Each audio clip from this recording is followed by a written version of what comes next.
So hi, One Noise Podcast. I'm Shane. I'm Glory. And we're here with... And I'm Nate from Raccoon Tour. And I'm Matt, or MattstaGraham, And we're whichever you prefer. And we're asking some questions to say about their new single, The Future Didn't Amount to Much. So congrats on that, by the way. How do you feel about the response to it so far? Thank you. I'm stoked on it. Like, I feel like I've seen a lot of people like reach out on social medias and be like, yes, this is the song. So yeah. Nate, how do you feel? My mom really liked it. That's all you need. Right. Yeah, that's I don't know. Something about this song is just hitting different. Because I kind of listened to it on my own, like just in private. Like I think I've listened to like 13, 14 times since we've released it. And so I don't know. I don't do that for a lot of music where I have to listen to myself.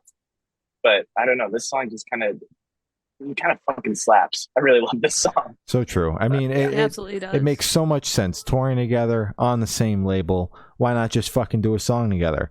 Mm-hmm. I know. So I'm assuming We should just like hold hands. Exactly. Why not? What came first, the tour or the song? Tour. The tour. Okay. Yeah, definitely the tour. And then with the song, I just kind of had this idea because like Nate and I had been talking about the tour, and I was like listening to more Raccoon Tour, and I was like, you know what? I have this idea for a song that I feel like Nate would sound really good on, right?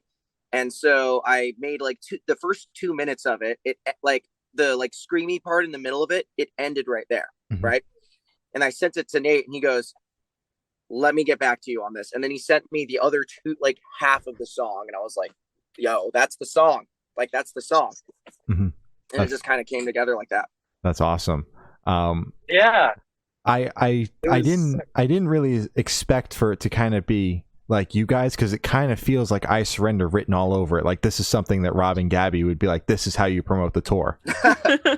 Yeah. No, we're just very accustomed to like we know what they like now, so we're like we better just like do it ourselves. do what they say. yeah. But the song is awesome. I love when, because it's such a, and I said it when we talked about the song earlier on our podcast. It's such a like not a way that bands typically promote a tour, like by doing the song together, but it's just such a great way to do it, because then like, have you guys been doing the song together live every night?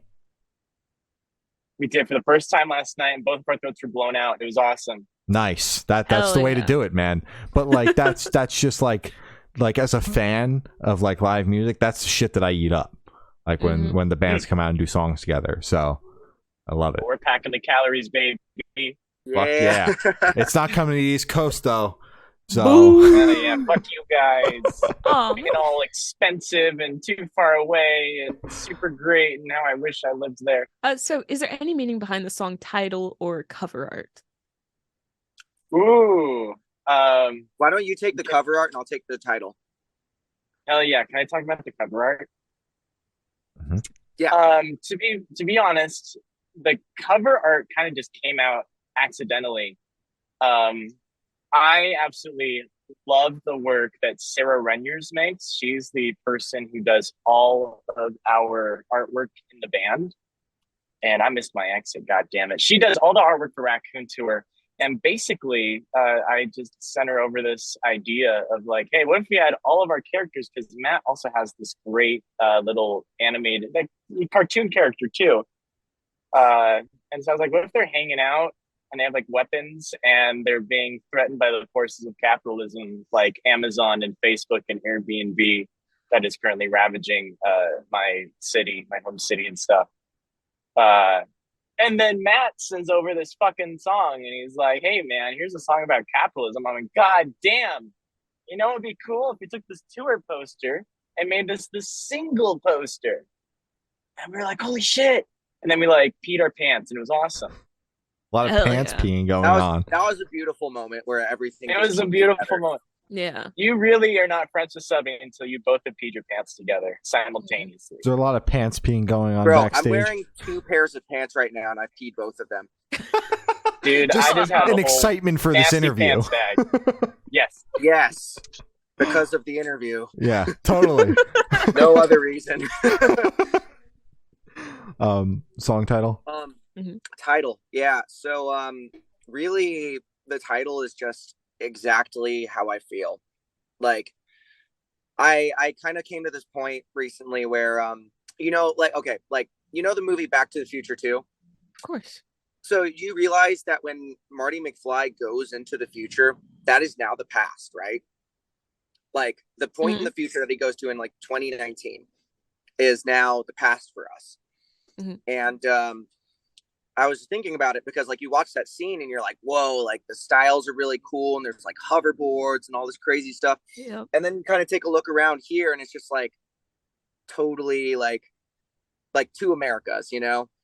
And like most of us are living in the second one, and it's just like so goddamn insane that like we have all of these wonderful technologies and all of these like societal advancements and like all this progression and stuff, and it all amounts to like using AI to like replicate, like steal art from artists and to like basically like commoditize the human experience, which sucks.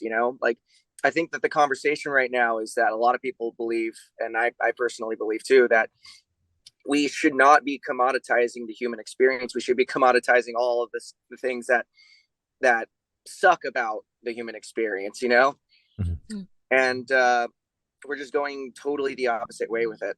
And so I just as I was writing the song, I was just thinking like, man, like the future really fucking sucks, because like we're here, this is what it is. Yeah. Could I ask Matt a question real quick? Go ahead. Matt, can you give like an example of commodifying the negative aspects of like the human experience? So like an ideal counterexample to what we're seeing. Okay, like I'm trying to think of like one off the fly here because now I'm on the spot. I'm sorry. That was just such an interesting thought process. But it's cool. like as an artist, I guess like the best way for me to communicate it like is as an artist, seeing art be commoditized rather than like something like a boring job,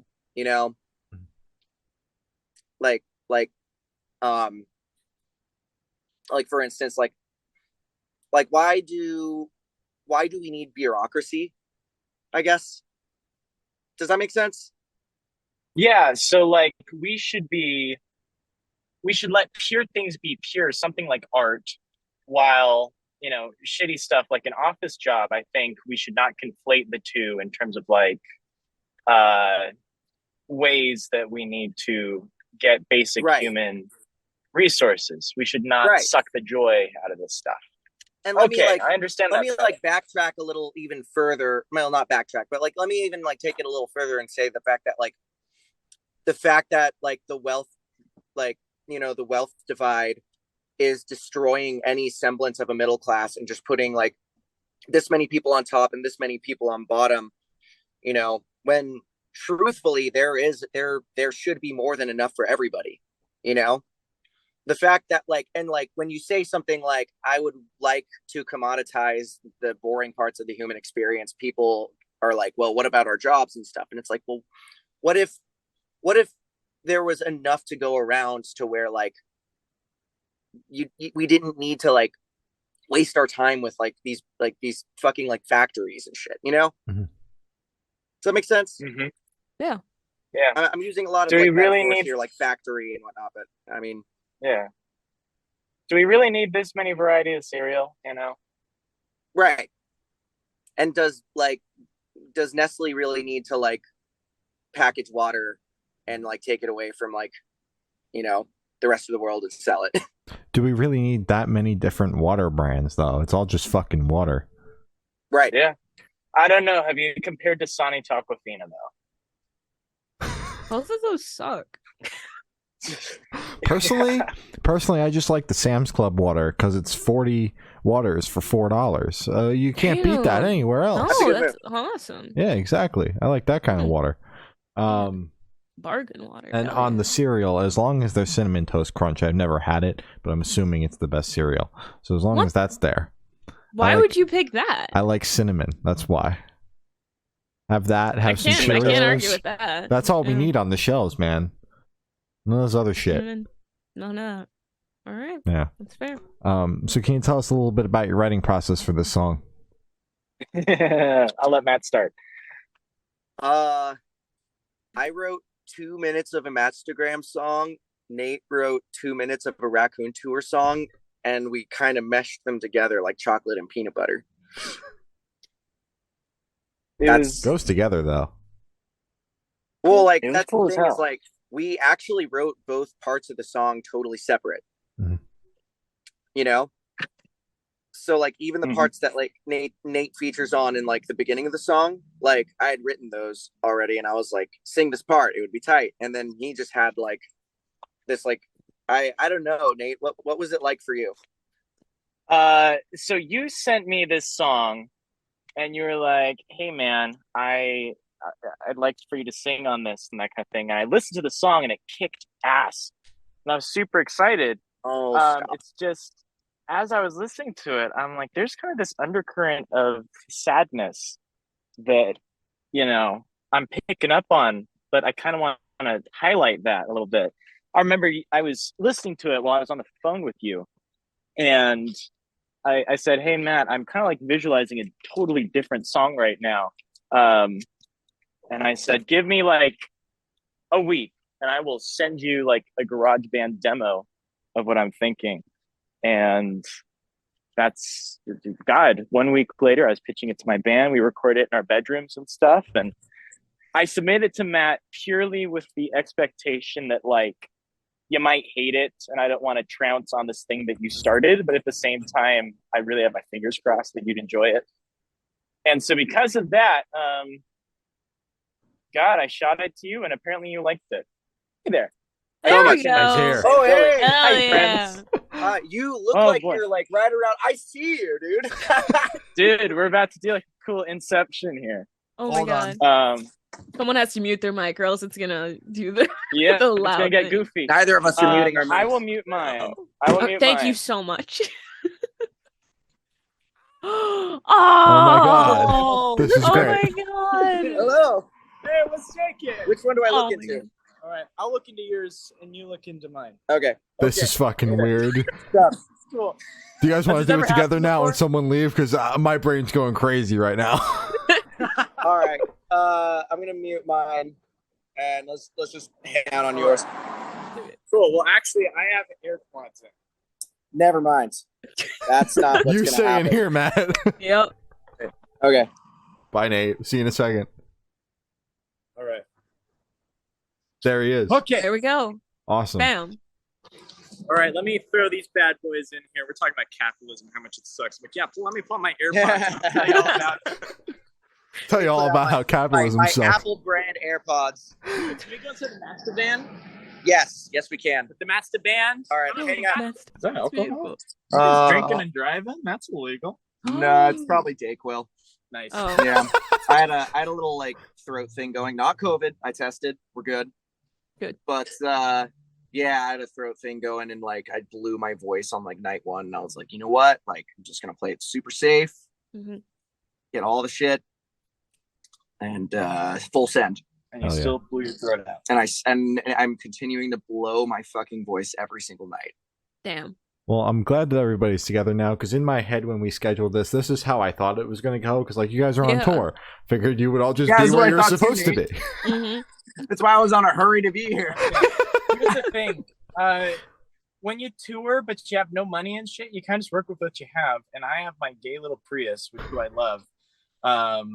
And so every, like, once a month, the Prius is like, okay, you know, speedometer and fuel gauge. I'm just going to turn it off. So you're going to be driving in the dark. How's your fuel going? Are you going to run out of gas? Who fucking knows? Who So cares? Oh my god. like every 100 miles just to be safe and like fill up on gas. So we're in Oregon, so it's like the gas attendants, they're doing it for you. And he fills it up and we only get like $6 worth of gas. He's like, what are you doing? Oh, you guys had a night, huh? Oh, it was a morning. We drove all day today. You know, I was out until 1 making sure a friend got home safe in downtown Portland. Oh, that's nice. Yeah, it's fun. Yeah, that's good. So this morning has been insane. We literally squatted in a house under construction in a town left over, you know, because you're touring on a budget, man. That's one way to tour on a budget. We're the rambunctious Raccoon Boys, you know? You gotta live like it, man. You can't be called Raccoon Tour and not live like one. Mr. Fancy Hotel Man over here. Nate's over here talking about how hard tour is. I'm 31 years old, dude. I am so over sleeping in fucking vans. But it's just so funny that Nate is talking about how hard tour is. His car, he's got to fill up gas every 100 miles because it doesn't tell him how much gas there is. He doesn't know his speed. And Matt's in here. He's sitting in a van right now. He had a hotel last night. Meanwhile, Nate was sleeping in a house under construction. Right. I'm just like, you're on the same tour. This morning. I literally had to walk through in my socks to reduce noise to make sure that there was nobody sleeping in the bedroom. So I was like, oh God, I'm invading a home right now. No, to be fair, I'm not allowed to say why, but we have like a pretty sweet hotel hookup. So like, that's like the whole reason we're able to even afford it. Does that explain the blood contract back here? Huh? No, the dead body in the van. It has like black specks flying off of it. It's almost like a particle effect. Oh my God. You're gonna get him in trouble, bro. Fuck, I talked about that. He's gonna get the sick hotel hookup taken away and his life. Oh my God. Hey, you shut up back there. Anyway. So we're gonna pick up where we left off. I want you two to tell us your favorite lyric off this track and what it means to you. You go first. The way I write music is I just come up with little bits and pieces and just hum them into my phone randomly. I have like a whole document from 2014 with like little lyrical one-liners and stuff. And one I've wanted to fit into a song for like the past 2 years is TikTok makes me want to unalive myself. That's a good one. And it finally happened. It has this big climactic, huge bit and stuff. It got the huge center. I had that one up my sleeve for ages. I'm so glad I could make that happen for you. Thank you. Hell yeah. Like I was like, man, I have all these big concept albums planned about like existentialism and shit. Where am I gonna get to talk about how much I hate TikTok? And the funny thing is that like Matt is kind of killing it on TikTok, and you're just like in a MattstaGraham song, you're like, fuck TikTok, man. Yeah. Yeah. Watch my views get super nuked. More so than they are. I didn't say that. I don't know. I think there might be like a cool like post TikTok movement or something like that where people on TikTok complain about TikTok so then they could use that song for TikTok. Yeah, no, I'm one of those. Nice. Yeah. See, there's an audience. Yeah, it's me. I'm the audience. It's you. I think my favorite line in the song is probably in the second verse, where I say, the only thing they haven't bought underneath us is our empty thoughts as the rich fucking eat us. Because honestly, like there's not a whole lot of stuff that I like over the other stuff because it was just one of those things where like it just kind of just came out of me and I liked every bit of it and I was just fucking on one at the moment. I must have gotten denied for a loan or something. No, but yeah, basically like I just really liked the idea of like taking the like eat the rich and it's like, nah, man, we're getting eaten by the rich. Like I like flipping that to just kind of like express like this is what I think the narrative is, if that makes any sense. Yeah, that makes sense. Or I keep adding that qualifier. I'm just like totally out of it right now. That's okay. And I also have to hop in and just say like, dude, you're already in. Well, I'm like the doors are closed. Yeah. Oh God. Yeah, you're in. Oh God, I am. You're not getting out. You're gonna wind up like the guy in the back. Yeah, doors are locked. Yeah. Man. Well, he's not really I don't know. Do non-humans earn the qualifiers? Okay, guy? He's not back there, He's and if if there's no one back there, and if there was, his name is Murphy, and he doesn't like being talked about like he's not there. Oh, I haven't heard him say a single word. He's just like, well, he's not there. Basically, I'm hopping in here to say that I came into the song as a fan of the song first, and I got to do my fan fiction at the end of the song. Oh, bro, stop. And you fucking wrote such good shit at the end of the song. Like, you literally wrote half the song. Bro, listen. Basically, I'm kind of getting a little bit tired of these I Hate Capitalist songs because they kind of are all just kind of they feel hollow and empty after a while. I mean, like King and Queen of the Losers do phenomenal anti-capitalist songs and stuff like that. It's kind of like a TikTok core almost of like, eat the rich, also, the t-shirts and stuff like that. And it a lot of it feels disingenuous. I really love the picture on the internet of the person with the MacBook and it says eat the rich on it. It's like, it's literally me. Basically, I like the tone that you established with your half of the song that I played off of. The reason I slipped into it so well is because you don't take, I don't know, the way that you tackled it felt so sincere. There's this great sincerity and sadness about it that I don't hear very often. Because a lot of music I listen to with the similar themes comes off as annoyed or angry, heavy-handed, but the way that you tackled it were like these little story snippets that demonstrated how the future didn't amount to much. It was so thematically rich with its great narrative undercurrent through it that also kind of made me feel melancholy about the fact that, this is the era that I'm born into and I have no alternative. And this is my conscious experience as a thinking, breathing, feeling human being forever. Until my brain shuts off, this is what I'm in, and I have no control over it. And the fact that you kind of tongue-in-cheek tapped into that ethos that I've been feeling really allowed me to open up and then pour my heart out as well. And so I think, with this great mature tone that you had, you really enabled me to bring out a lot of my favorite songwriting that I've ever had. As a songwriter as well. So I just want to share that. We haven't actually talked about the song aside from like a few phone calls coordinating stuff. So this interview is actually my way of telling you all my thoughts on the song right now. So this is kind of I'm literally hearing this for the first time. Yeah. That's awesome. I love that. Matt posed it earlier. This is definitely the most interesting interview we've had.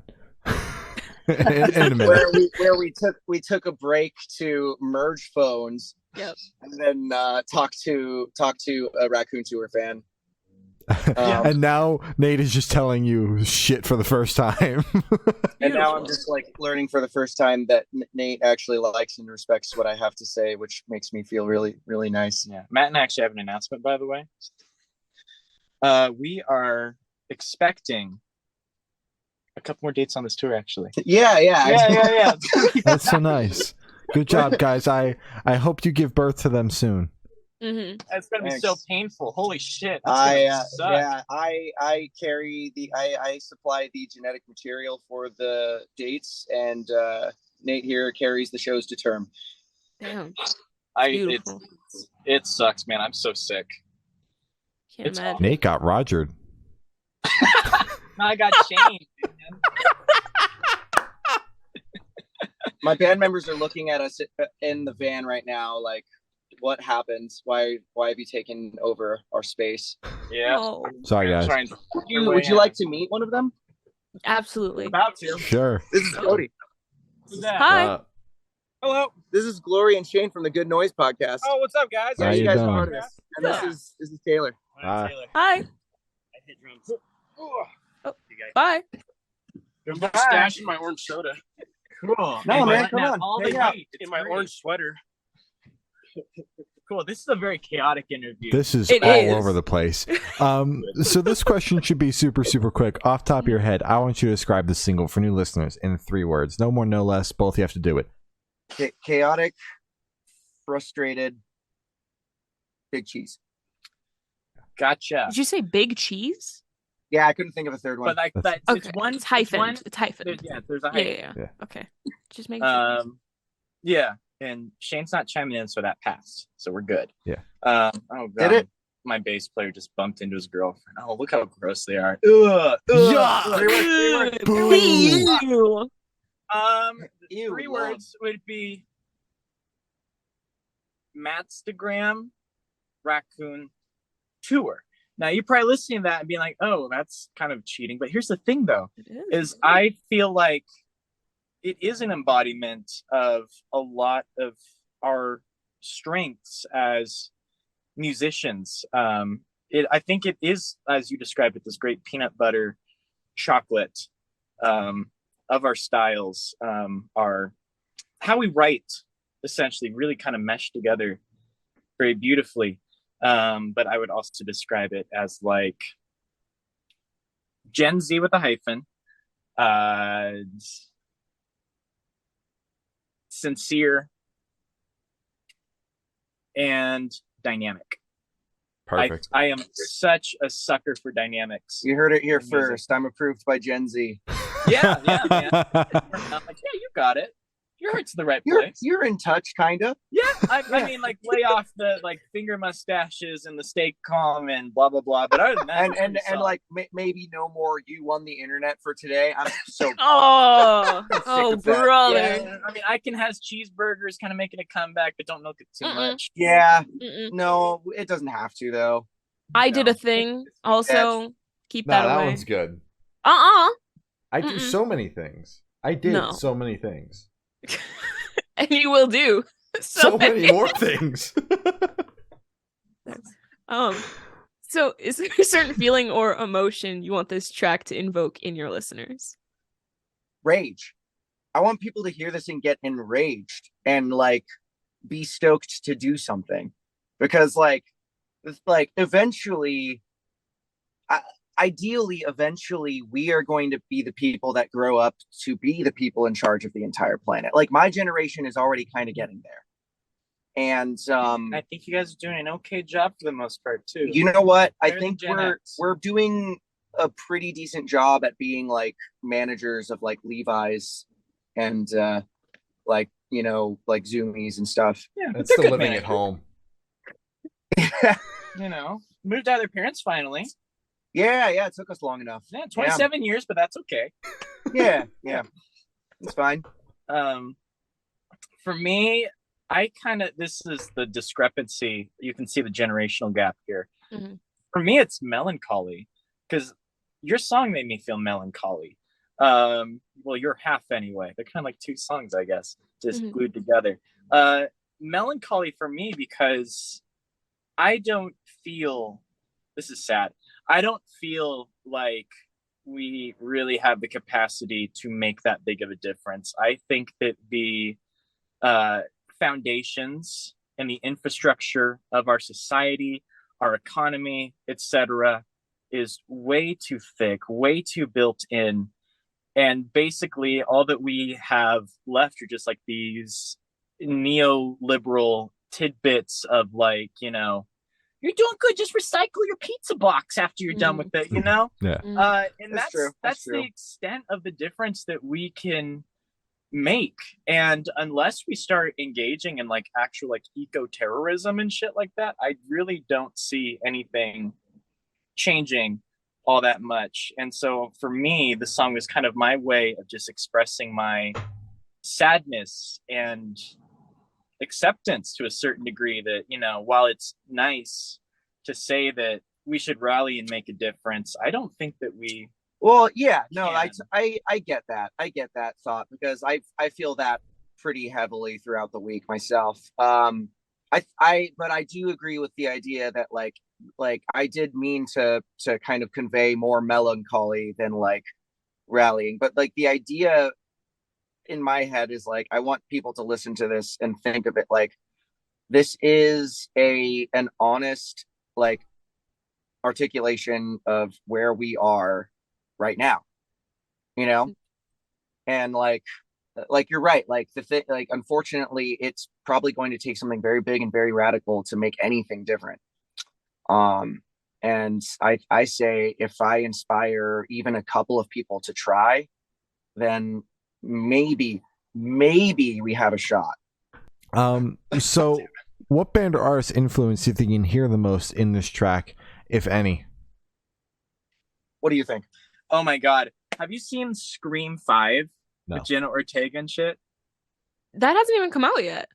No, you're thinking Scream 6. I'm thinking the one that came out last year. Oh my god, there are 6 now? Okay, yeah, no, that's a no. I'm sorry. Number 5 was really good, but basically I was in the theater and the end credits music. Oh. Are we good? We're good. Are you there? Did we lose you? We're good. No, Hi. yeah, we're good. All right, cool. Okay, sorry. Low battery. Basically, I was sitting in the theater and the end credits music started playing, and I thought it's like this classical 2000 pop punk song. It was great. It was "Fall Out of Love" by Salem, the band, and basically that song I feel is structurally very similar to ours, where the first half is like this rowdy punk song, and then it like slows the fuck down, becomes like this swinging kind of melancholy vibe. Well, when you first sent me your half, you were like, I was thinking of this band called Salem, and I was like, oh my god, I love that band. And yeah, I remember, because I was like, oh, I didn't know that anybody else knew who they were that I know. I mean, I'm a fake fan though. I just know them from Scream, and that's just the one song I like. I found them on like a skate soundtrack on like a skate playlist on Spotify. So yep. I didn't know other people were Salem fans, because my partner is too. Hell yeah! Look at that. That's a real one. Yeah. Good shit. This is a good turnout, by the way. We're having people show up. This is crazy. Yeah. Oh my goodness. And I have not loaded in yet. Shit. Maybe you could get them to help. Yeah.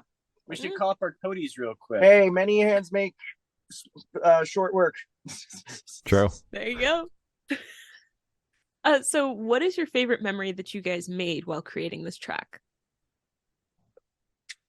That's hard to say, because I mean, like we hadn't even met in person before we did it.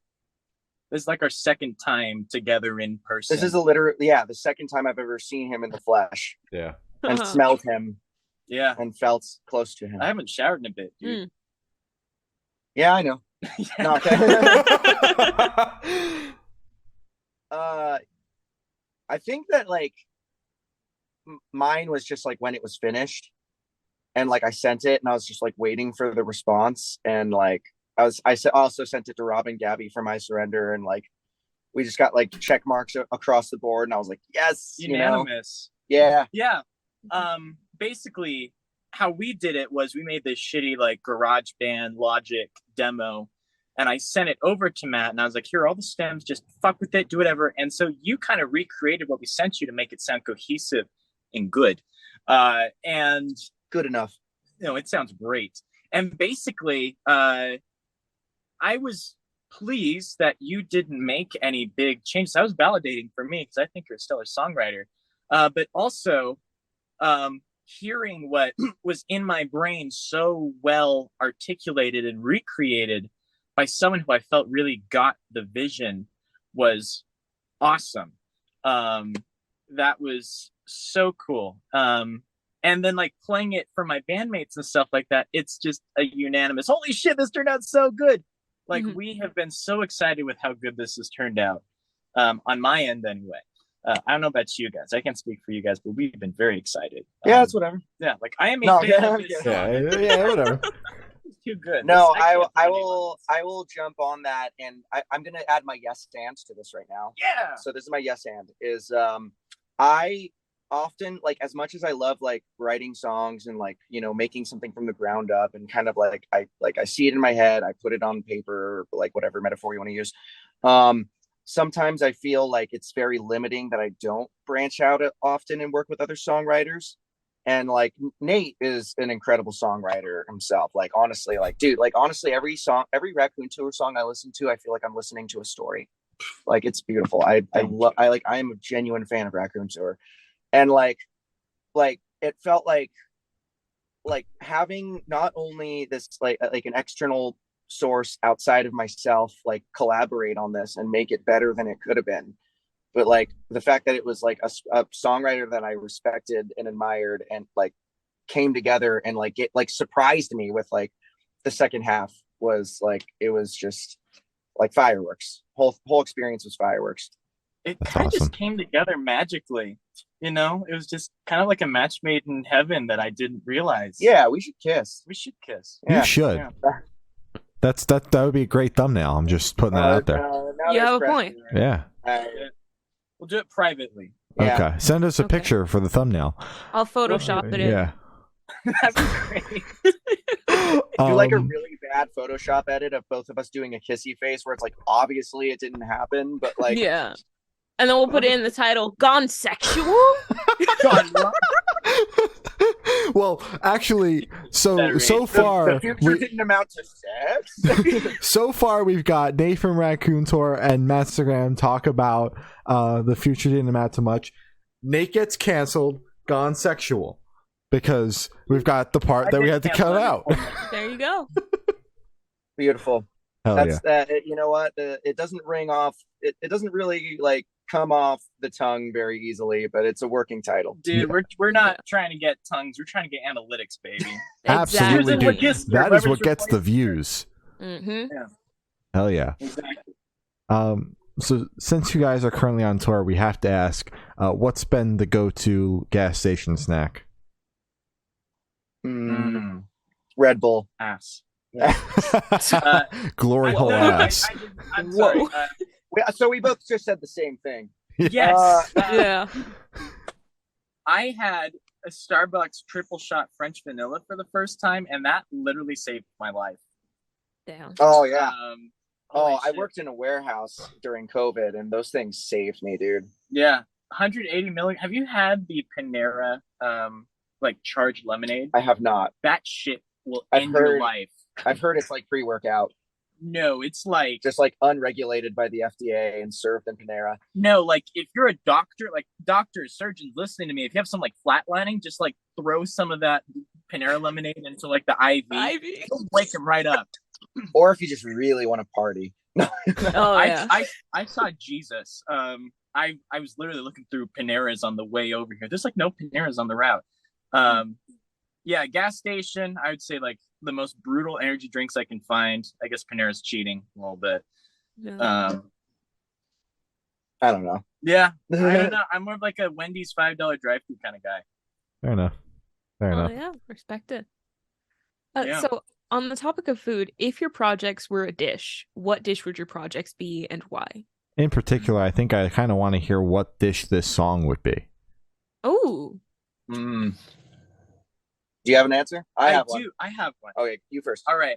I'm imagining like a 30-cent pack of ramen, but it's a college kid in culinary class who like elevates this 30-cent pack of ramen with like fresh cut vegetables and stuff like that. It still costs like $1 at the end of the day, but it is elevated. Okay, Mhm. okay. So you're going for like it's this dish specifically because of like all the things the dish represents. Yes. I was just gonna go straight for flavor and say curry, vegan curry. Ooh. okay. Mm. Nice. How would you describe MattstaGraham as like a dish or a cuisine? Curry, Curry. vegan curry. Vegan. Whoa, did not see that coming. Perfect. I would say Raccoon Tour, I would describe it as like that off-brand cereal that you buy in bulk, like those giant bags, but it actually Yep. tastes better than the name brand stuff. Mhm. Yeah, You know, that's how I describe my band. Nice. All right. that's good. So for the last couple questions, we're going to shift completely away from music. So if you could be one animal Thank for the rest God. of your life, what animal would you be and why? I would be. Raccoon. You'd be a raccoon. That's a very obvious answer. Say human? Is that too existential? No. I think. Well, yes. I'm saying no because I don't think it counts as an answer. And Yeah. it I does think not. you're talking. Okay, you're gonna say raccoon. I'm gonna say Pomeranian because I feel like rich people own them a lot, and I would be very well pampered and taken care of, and I wouldn't really have to give a shit about much. Yeah. But then I could also run around and play and like poop inside when I'm feeling like my Anxious. owners aren't paying enough attention to me. You know, actually, it's funny that you bring that up, like being pampered and stuff. The first thing that my bandmates said about Matt after they met him, telling me about him, like their first impressions, like, this guy takes care of himself. He looks good. You know? Like, legit. That's what they said. I just moisturize. That's it. That's the secret. Yeah. That's the secret. That's magic. Yeah. Nice. Love it. All right. So if you But- could have lunch with any celebrity or artist, dead or alive, who would it be and why? I'm sorry I cut you off, Matt. No, it's okay. Wasn't important. Does it have to be a celebrity or just like somebody, just anyone famous? Anyone Dead or famous, yeah. alive? At this point, it would be George Washington. So I could say, "What the fuck, man? You should have taken the dive." No. All right. I would have lunch with baby Hitler, and I would just fucking kill him. Nice. Can I change my answer? Can we keep that in, Glory? Yes, we can keep that in. We can keep that in. Wait, no. My answer would be this. I would be baby whoever had the art school, so that I could accept baby Hitler into the art school and prevent World War II. That's no fun. That's not I as fun. was gonna say. You're right. The last interviews with both of you guys were so tame, and we put you guys in a room together, and it's all hell breaks loose. And now we stuck. It's hard to get off the phone with you because we play off each other so well sometimes, like just by ourselves, and we just throwing zingers at each other. You know exactly what I'm talking about. And you know, I know exactly what you're talking about. Like, our phone conversations are like an hour, dude. Like, I don't even stay on the phone with that long with like my wife. Yeah, we're like, it's supposed to be just like, hey man, did you get my email? Yeah, cool, goodbye. And then we stretch. Anyway, do you have a reptile fact? So for this last question, boom, you're on a desert island. You can bring one album, one movie, and one person. Who and what are you bringing? You first. I need a minute. Fuck, I need a minute. Okay. Right now, at this moment, one food, one album, one person. I'm gonna bring Movie album person. Movie album person. Okay. Yeah. I'm gonna bring my wife, Corey, because I love her. My wife. The album I'm gonna bring is Bee Gees' Greatest Hits, and the movie I'm gonna bring is going to be Kung Pao Enter the Fist. And the reason I chose those two things is just to torture her for the end of time, because it would bring me great joy. That's love. To annoy her forever. All right, so the movie that I would bring, I guess TV show box sets don't count, right? We've had someone bring it before. We're not really that pressed. If we got that pressed, this wouldn't be as fun. Yeah. I gotcha. I would probably bring Malcolm in the Middle box set, preferably whole series, to keep kind of grounded. Mm-hmm. But you know, if I had to pick a season, I'd say like season 4. If I had to bring a food, I would bring just, like, the album. Where did you guys get food? I screwed you up with the food. Shit, man. Album and person. You've got the movie down. Fuck. Okay. The album I would bring is Prescribe Whatever by MattstaGraham. Oh, thanks, dude. I just need something to kind of like get my heart rate up so I don't completely give up on myself. And the person I bring is Baby Hitler. Don't tell us why, Nate. Do not tell us why. We're gonna leave it there. Just a good hang, man. Just a good hang, man. Oh my god, my career's over. So as I said, that's all the questions we have today. Is there anything that you guys would like to plug? Can I plug something? Plug it. I want to plug this really great musician called MattstaGraham, who writes these really like old school feeling pop punk songs that are pretty damn good. There's like this nice swing and energy to it. My favorite song is the emo one that you played last night. Avoiding the Issue. Avoiding the Issue is my favorite. You're gonna have to be more. Okay, I was gonna say the emo one. You got to be more specific. Avoiding the Issue is my favorite song by MattstaGraham. That's what I want to plug. You should catch this guy on tour. He's very talented, very cool. Even with his throat blown out, he still kicks ass. Well, I'm gonna be a jerk if I don't do this. I'm gonna plug Raccoon Tour. He's a raccoon on tour, and also just like your songwriting again. Like I feel like you just capture the human experience and like all like the entire like range of emotion that comes with that. It feels like I'm listening to storytelling, and I love that. That's the kind of real shit that I listen for in songs, and I love it so much. And yeah, listen to Raccoon Tour. I take a lot of pride in the narrative shit, so that's a very specific compliment that I take to heart very nicely. So I appreciate that. So thank you. Yeah. Oh yeah, love how wholesome it was. I'd say plug the tour, but the tour will be over by the time this comes out. Maybe check out the song we did together. Yeah, check out that song. There you go. Yeah, we did a song together. Yeah, my mom that really did liked happen. Congrats, guys. My mom knows about it. Damn, you should call her. You should call her more often. You should probably post on Facebook. You should pick up more often. Post on Facebook, you'll see it. There you go. Well, thank you for sounding. This guy's been Nate from Raccoon Tour and MattstaGraham, and we have been the Good Noise Podcast.